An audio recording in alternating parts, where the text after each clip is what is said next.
So, a very good afternoon to everyone present here. So, can I get a good afternoon, please? Thank you so much. So, to begin with, let me start with something really, really simple. Why do you brush your teeth the moment you get up in the morning? Why do you take bath before stepping out? Why does your days follow such concise and sequential routines almost automatically? Who decided these things? We don't know, right? Because that is how we are brought up. That is how the world runs. And we just inherit them. At the same time, we inherit something else too. What a normal life looks like. What a valuable life looks like. And indeed, what a successful life looks like. I would like to share a small snippet from my life back in my childhood days. I think I would be around the age of 6. I participated in a fancy dress competition. I was dressed up as a princess. So one day before the event, everything was ready. My dress, my dialogues, the confidence, yes.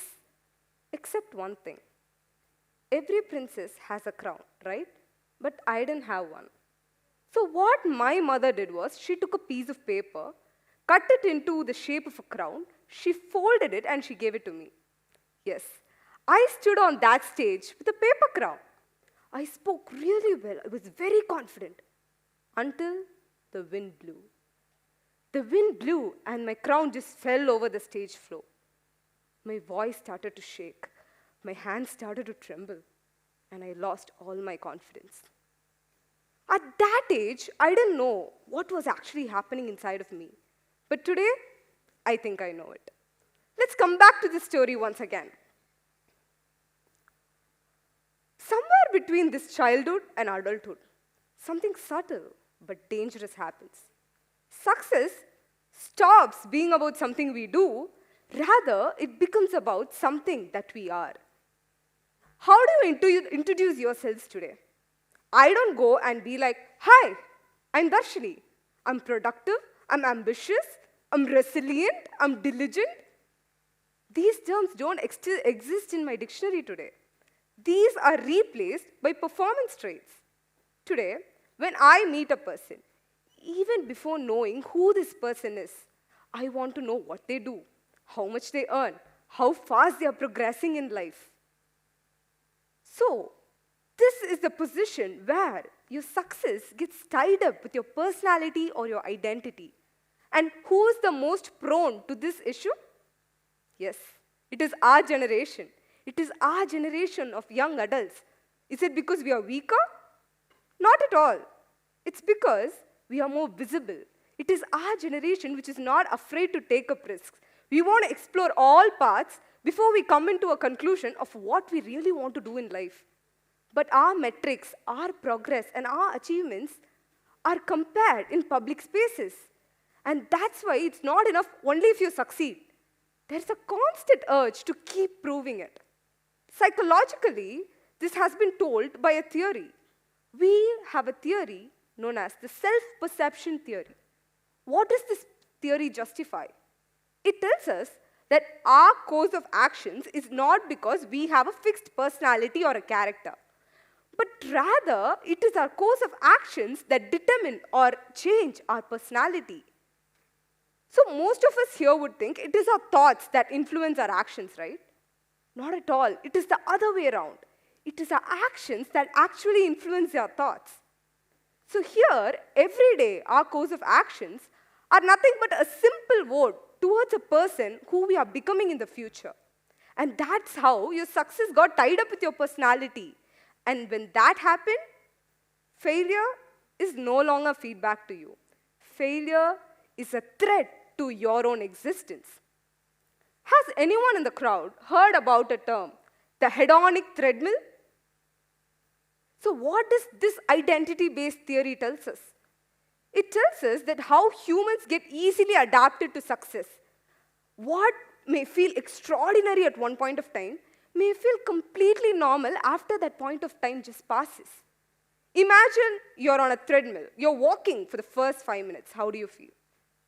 You feel that adrenaline rush. You feel that excitement. You feel your heartbeat racing slowly, slowly, slowly.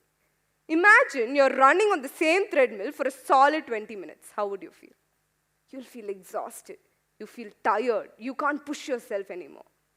That is what exactly happens even on a hedonic treadmill. When a human is stuck in that situation, he gets trapped in a trap hole where he starts to question his own capabilities and start to think, does this even give me happiness? Oh yes, happiness. Success, happiness. They share a thin line in between. Success is something external, okay? You can see it. It can be compared. It can be applauded. Happiness is something that you internally feel, that it is deeply felt, but it is rarely shared. Can they both live without each other? Not at all. Successful people still find it difficult to find meaning. At the same time, the happiest people without stability and growth cannot sustain their life. The problem arises when you ask success to answer the questions of happiness. You think your success, your achievements will give you a sense of belonging, will give you self-worth, will give you peace. But initially, success was never defined or designed in such a way to answer these questions. If you're going to believe this kind of a perspective, you're not getting into any understanding. You're just exhausting yourselves.